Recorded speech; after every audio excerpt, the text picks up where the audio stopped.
দুঃখ কষ্ট ভুলতে এখন শান্তি খুঁজে গেমে, কিন্তু এই রিলসটা দেখার পর আবার মনটা গেল ভাই।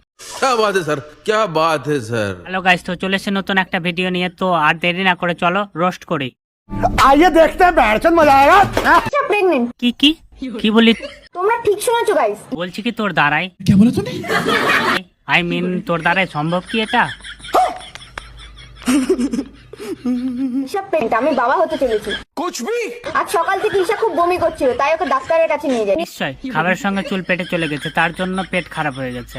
সঠিক বলেছেন, আপনার বুদ্ধি ভালো। আর ডাক্তার কি বললো? আর ডাক্তার আমাকে বললো তুমি বাবা হতে চলে। তা সে কোন ডাক্তার তোকে বলেছে যে তুই বাবা হতে চলেছিস? আচ্ছা তুই প্রেগনেন্ট পালন করতে পারিস?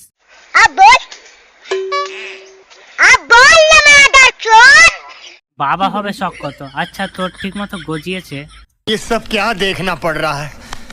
আই মিন চুল দাড়ি গজানোর কথা। তো তোমরা ভাবো এই বাচ্চাটাকে পৃথিবীতে আনার সামর্থ্য আমার। তোর সামর্থ্য নাই তো আমরা কি করব? আচ্ছা তুই আমাদের পারমিশন নিয়ে কি তুই প্রেগনেন্ট করেছিস? अरे बाप रे, ये तो धोती खोल रहा है। তোমরা কমেন্টে বলো বাচ্চাটাকে পৃথিবীতে আনবো আমি নাকি নষ্ট করে দেবো। ওরে বাড়া, এ তো দুধের দাঁত পড়তে না পড়তেই বাচ্চা নষ্ট করার কথা শিখে গেছে।